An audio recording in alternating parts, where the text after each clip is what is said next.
Thank you very much, Mr. Chairman. Officer Edwards, I want to start by thanking you for your service and thank you for your courage. Thank you for being here this evening.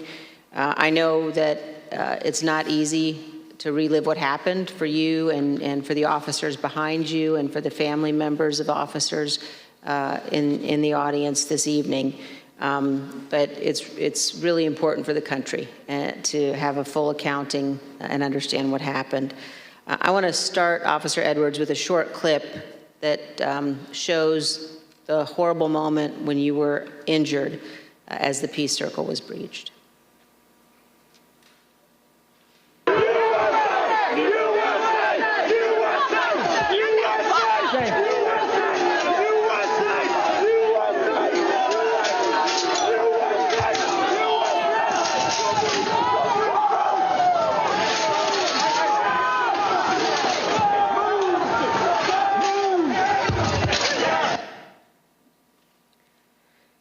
Officer Edwards, can you describe the crowd that had assembled at the Peace Circle as you and your fellow officers stood behind and guarded the bike racks at the Peace Circle? Yes, so there were about, I want to say about 5 of us on that line. And there was our bike rack, and then at the bottom of the Pennsylvania Avenue walkway, or right by Peace Circle, there was another bike rack. And so the crowd had kind of gathered there.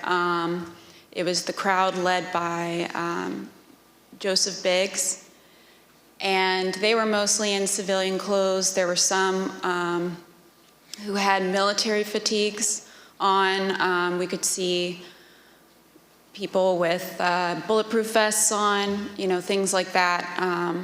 They didn't seem, extremely cohesive, but they had gathered there in their outfits, but they had gathered there together, and Joseph Biggs started, he had a megaphone, and he started talking about, first it was things kind of relating to Congress, and then the tables started turning once the, what is now the Arizona group is what you said, the crowd with orange hats, they came up chanting F-U-C-K, Antifa, and they joined that group.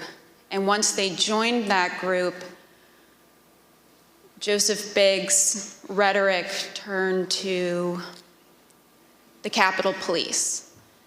He started asking us questions like, you didn't miss a paycheck during the pandemic. Mentioning stuff about our pay scale was mentioned. And, started turning the tables on us. And I've worked, I can, conservatively say probably hundreds of civil disturbance events. I know when I'm being turned into a villain, and that's when I turned to my sergeant and I stated the understatement of the century. I said, Sarge, I think we're gonna need a few more people down here. And so after that, I think they started conferring. They went a little silent. They started conferring among each other. I saw the person now identified as Ryan Samsel. He put his arm around Joseph Biggs, and they were talking, and then they started approaching the first barricade. They ripped the first barricade down, and they approached our bike racks. At that time, we started holding on, grabbing the bike racks. There weren't many of us, so I grabbed the middle between 2 different bike racks. And, I wasn't under any pretense that I could hold it for very long, but I just wanted to, make sure that we could get more people down and get our CDU units time to answer the call. So we started grappling over the bike racks. I felt the bike rack come on top of my head, and I was pushed backwards, and my foot caught the stair behind me, and my chin hit the handrail, and then at that point I had blacked out, but the back of my head clipped the concrete stairs behind me. And you were knocked unconscious, is that right, Officer Edwards? Yes, ma'am. But then when you regained consciousness, even with the injuries, you returned to duty, is that right? Yes, ma'am. At that time, adrenaline kicked in.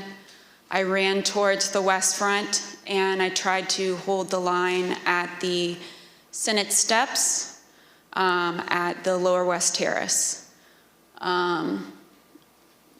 More people kept coming at us. It just seemed like, more and more people started, coming onto the West Front. They started overpowering us. And that was right about when MPD's officers showed up.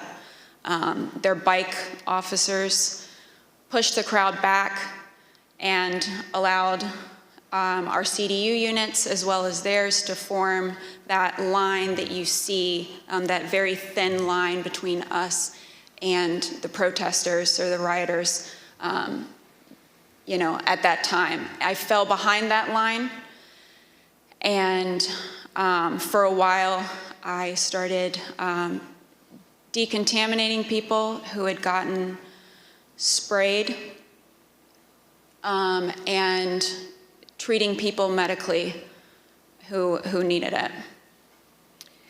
And then you were injured again there on the West Terrace, is that right, Officer Edwards? Yes, ma'am. So after a while, I got back on the line. It was on the house side of the Lower West Terrace. And I was holding that line for a while. There weren't many of us over there. And Officer Sicknick was behind me for most of the time, for about 30 to 45 minutes that I was down there. We were just, as the best we could, we were just, grappling over bike racks and trying to hold them as quick as possible. All of a sudden, I see movement to the left of me, and I turned, and it was Officer Sicknick with his head in his hands. And he was ghostly pale, which I figured at that point that he had been sprayed, and I was concerned. My, cop alarm bells went off, because if you get sprayed with pepper spray, you're going to turn red. He turned just about as pale as this sheet of paper. And so I looked back to see what had hit him, what had happened, and that's when I got sprayed in the eyes as well. I was taken to be decontaminated by another officer, but we didn't get the chance because we were then tear gassed. And we are going to play just a brief clip of that moment that you've just described, Officer Edwards.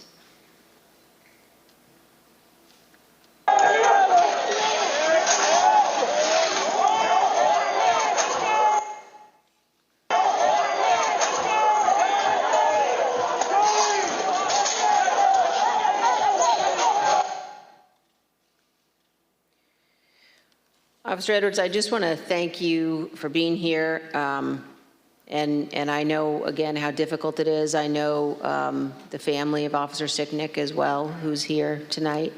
One of the things one of the Capitol Police officers said to me recently was to ask me whether or not, as members of Congress, all of us understood that on that day, on January 6th, when we were evacuated from the chamber, were led to a safe, undisclosed location, whether we knew that so many of you had rushed out of the building and into the fight. And I can assure you that we do know that, and that we understand how important your service is. Thank you for your continued work with our committee and the interviews, and thank you very much for both of you for being here this evening. Mr. Chairman, I yield back. Thank you very much. Ms. Edwards, can you give us one memory of that awful day that stands out most vividly in your mind? I can. That time when I talked about falling behind MPD's line, I remember because I had been kind of shielded away because I was holding those stairs, so I wasn't able to really see what was going on over here. When I fell behind that line and I saw, I can just remember my breath catching in my throat because what I saw was just a war scene. It was something like I'd seen out of the movies. I couldn't believe my eyes. There were officers on the ground, you know, they were bleeding, they were throwing up, they were, you know, they had, I mean, I saw friends with blood all over their faces. I was slipping in people's blood. You know, I was catching people as they fell. You know, it was carnage. It was chaos. I can't even describe what I saw. Never in my wildest dreams did I think that as a police officer, as a law enforcement officer, I would find myself in the middle of a battle. You know, I'm trained to detain, you know, a couple of subjects and handle a crowd, but I'm not combat trained. And that day, it was just hours of hand-to-hand combat, hours of dealing with things that were way beyond any law enforcement officer has ever trained for. And I just remember that moment of stepping behind the line and just seeing the absolute war zone that the West Front had become.